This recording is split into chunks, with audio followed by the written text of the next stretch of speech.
చందమామ కథలు. మాంత్రికుల దీవి. తూర్పు తీరాన ఒక గ్రామంలో కేశవుడనే పేద యువకుడు ఉండేవాడు.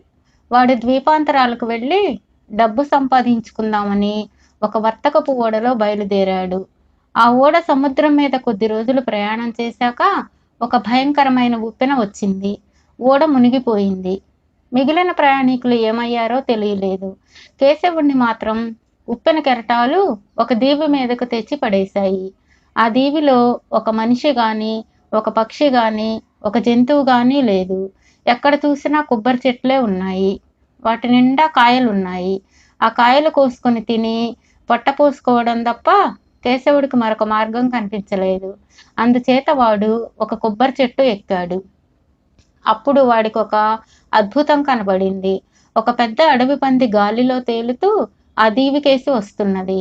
కేశవుడు తన కళ్ళను తానే నమ్మలేకపోయాడు. ఆ పందికి రెక్కలన్నా లేవు.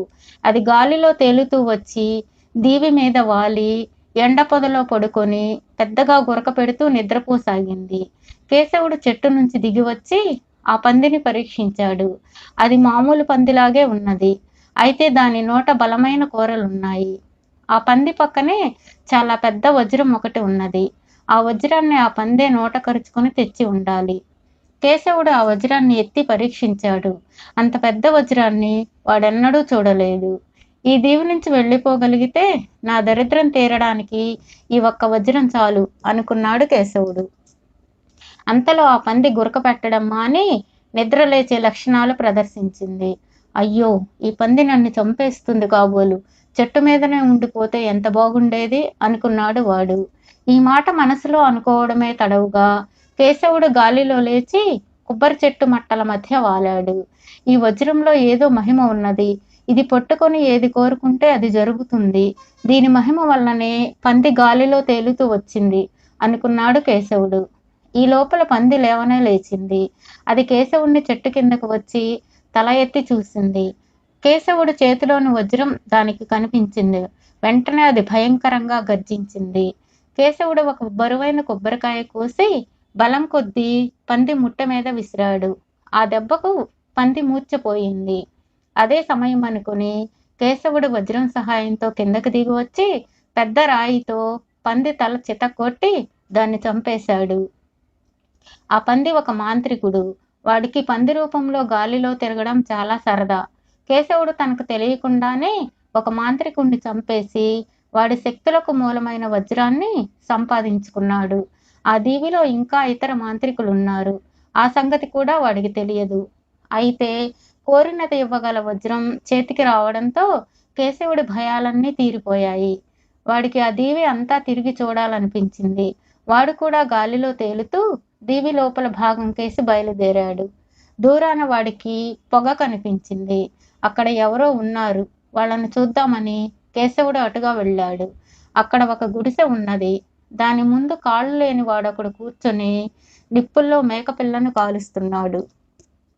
కేశవుడు ఆ కాలు లేని వాడిని సమీపించి, అయ్యా, నాకు కాస్త తిండి, రాత్రికి పడుకునేందుకు చోటు ఇప్పించగలరా అని అడిగాడు. నాకున్న దానిలోనే నువ్వు తిను అంటూ కాళ్ళు లేనివాడు తాను కాల్చుకున్న మేకపిల్లలో కేశవుడికి భాగం పెట్టాడు. కానీ ఆ మనిషి తన కేసు చూసే చూపులను చూస్తే వాడు తనను కూడా కాల్చుకు తినేవాడిలాగే కనిపించాడు.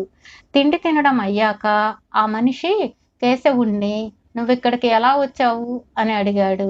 కేశవుడు తన కథ అంతా చెప్పి తన చేతిలో ఉన్న వజ్రాన్ని చూపాడు. కాళ్ళు లేనివాడిని, కదలలేకుండా ఉన్నాను. నాకు ఆ వజ్రం ఇచ్చావంటే నేను నీకు మహిమగల గొడ్డలు ఇస్తాను. దాన్ని పిడి మీద కొట్టి నిప్పు చెయ్యి అంటే అది వెళ్ళి కట్టెలు కొట్టి తెచ్చి నిప్పు చేస్తుంది. దాని మీద కొట్టి తల తీయి అంటే ఎంతటి ప్రాణినైనా తల తీస్తుంది అన్నాడు కాళ్ళు లేని మాంత్రికుడు. సరే, మార్చుకోవడం నాకిష్టమే అని కేశవుడు తన వజ్రాన్ని ఒక చేత్తో ఇస్తూ రెండో చేత్తో గొడ్డలు తీసుకున్నాడు. వెంటనే వాడు గొడ్డలి తల మీద కొట్టి తల తీయి అన్నాడు. మరుక్షణం ఆ గొడ్డలి కాళ్ళు లేని వాడి తల నరికేసింది. కేశవుడు జాగ్రత్త పడడం మేలే అయింది. లేకపోతే ఆ కాళ్ళు లేని మాంత్రికుడు వజ్రం సహాయంతో వాణ్ణి మంటలో వేసి ఉండేవాడే. మరొక మాంత్రికుడిని చంపడమే కాక వజ్రంతో పాటు గొడ్డలు కూడా సంపాదించి కేశవుడు సూర్యాస్తమయం అయ్యేసరికి మరొక గుడిసె వద్దకు వచ్చాడు. దాని బయట చేతులు లేని వాడొకడు కూర్చుని ఉన్నాడు. వాడి పక్కన ఒక చిన్న అరుగు, దాని మీద ఒక చట్టి ఉన్నాయి. ఈ చేతులు లేనివాడు తనను సమీపిస్తున్న కేశవుణ్ణి చూసి కంగారు పడుతూ గడ్డంతో పట్టిని పక్కకు లాగాడు. ఆ చట్టిలో ఉన్న పాలు కిందకు దొర్లి మహాప్రవాహమై కేశవుడి కేసి పారసాగాయి. అంతకంతకు అది ఒక పెద్ద వరదలాగా అయి చేతులు లేని వాడి గుడిసె చుట్టూ ఉన్న చోటును ముంచసాగింది. మామూలుగా అయితే కేశవుడు ఆ ప్రవాహంలో మునిగిపోవలసిన వాడే. కానీ వజ్రం సహాయంతో వాడు గాలిలోకి లేచి చేతులు లేని వాడి పక్కన వాలాడు. చేతులు లేనివాడు ఆశ్చర్యంతో ఇదేం విద్య అన్నాడు. కేశవుడు తన వజ్రం చూపించి ఇది ఉంటే కోరినదల్లా చెయ్యవచ్చు అన్నాడు. నా చట్టి తీసుకొని నాకు ఆ వజ్రం ఇవ్వు. ఈ మంత్రపు చట్టి కోరిన ఆహారం ఇస్తుంది. దీన్ని బోర్లించి దేశాలకు దేశాలే ముంచి పారేయవచ్చు అన్నాడు వాడు. కేశవుడు తన వజ్రాన్ని వాడికిచ్చి చట్టి చేతిలోకి తీసుకుంటూ గొడ్డలి తల మీద కొట్టి తల తీయి అన్నాడు.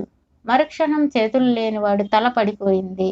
కేశవుడికి వజ్రంతో గొడ్డలితో పాటు చట్టి కూడా వచ్చింది. ఆ రాత్రికి వాడు చేతులు లేని వాడి గుడిసెలోనే పడుకుని మర్నాడు లేచి రోజల్లా తిరిగి సాయంకాలానికి ఒక అరణ్యాన్ని సమీపించాడు. ఆ అరణ్యంలో నుంచి తప్పెట చప్పుడు భయంకరంగా వినిపిస్తున్నది. అరణ్యంలోని ఏనుగులు, సింహాలు, పులులు, ఇతర మృగాలు ఆ ధ్వని విని బెదిరి మందల మందలుగా పారిపోతున్నాయి.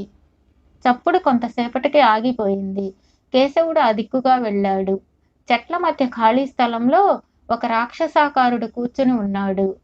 వాడి ముందు డోలు లాంటిది ఉన్నది. వాడు కేశవుణ్ణి చూస్తూనే ఏయ్ భోజనానికి రా అని పిలిచాడు. అలాగే అంటూ కేశవుడు ఆ రాక్షసుడికి సాధ్యమైనంత దూరంగా చతికిలబడ్డాడు. రాక్షసుడు కేశవుడికి మాంసం కూర ఇవ్వబోయాడు. అది నరమాంసం అని కేశవుడికి అనుమానం కలిగింది.